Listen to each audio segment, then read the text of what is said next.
சற்று முன் வெளியான முக்கிய அறிவிப்பின்படி அரசு போக்குவரத்து கழக பணிமனைகளில் ஊதிய ஒப்பந்தம் குறித்த தொழிலாளர் சந்திப்பு.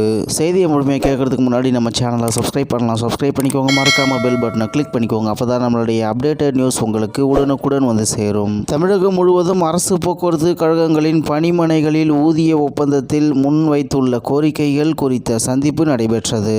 மேலும் போக்குவரத்து தொழிலாளர்களுக்கான ஊதிய ஒப்பந்தத்துக்கான இரண்டாம் கட்ட பேச்சுவார்த்தை கடந்த 13 மற்றும் 14ஆம் தேதிகளில் நடைபெற்றது. போக்குவரத்து அமைச்சர் சி சிவசங்கர் தலைமையில் நடைபெற்ற இந்த பேச்சுவார்த்தையில் போக்குவரத்து ஊழியர்களுக்கு மின்வாரிய ஊழியர்களுக்கு இணையான ஊதியம் வழங்க வேண்டும் என்பன உள்ளிட்ட பல்வேறு கோரிக்கைகளை தொழிற்சங்கத்தினர் முன்வைத்திருந்தனர். இந்த நிலையில் அரசுக்கு முன்வைத்துள்ள கோரிக்கை தொடர்பாக தொழிலாளர்களிடம் விளக்கும் வகையில் CITU, AITUC, DDSF சங்கங்களின் கூட்டமைப்பு சார்பில் புதன்கிழமை சந்திப்பு இயக்கம் நடத்தப்பட்டது.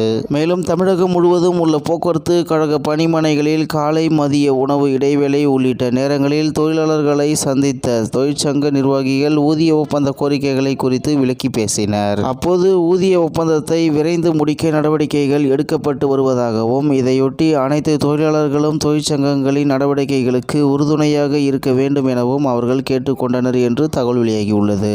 இந்நிலையில் போக்குவரத்து தொழிலாளர்களுக்கான ஊதிய ஒப்பந்தத்துக்கான இரண்டாம் கட்ட பேச்சுவார்த்தை கடந்த 13 மற்றும் 14ஆம் தேதிகளில் நடைபெற்றது. போக்குவரத்து அமைச்சர் சிவசங்கர் தலைமையில் நடைபெற்ற இந்த பேச்சுவார்த்தையில் போக்குவரத்து ஊழியர்களுக்கு மின்வாரிய ஊழியர்களுக்கு இணையான ஊதியம் வழங்க வேண்டும் என்பன உள்ளிட்ட பல்வேறு கோரிக்கைகளை தொழிற்சங்கத்தினர் முன்வைத்திருந்தனர். இந்த நிலையில் அரசுக்கு முன்வைத்துள்ள கோரிக்கை தொடர்பாக தொழிலாளர்களிடம் விளக்கும் வகையில் CITU, AITUC, DDSF சங்கங்களின் கூட்டமைப்பு சார்பில் புதன்கிழமை சந்திப்பு இயக்கம் நடத்தப்பட்டது. அப்போது ஊதிய ஒப்பந்தத்தை விரைந்து முடிக்க நடவடிக்கை எடுக்கப்பட்டு வருவதாகவும் இதையொட்டி அனைத்து தொழிலாளர்களும் தொழிற்சங்கங்களின் நடவடிக்கைகளுக்கு உறுதுணையாக இருக்க வேண்டும் எனவும் அவர்கள் கேட்டுக்கொண்டனர் என்று தகவல் வெளியாகியுள்ளது என்பது குறிப்பிடத்தக்கது. இத்துடன் இன்றைய முக்கிய செய்தி நிறைவு பெறுகிறது. மேலும் இது போன்ற செய்திகளை உடனுக்குடன் தெரிந்து கொள்ள RK நியூஸ் தமிழ்நாடு சேனலுடன் இணைந்திருங்கள். நன்றி, வணக்கம்.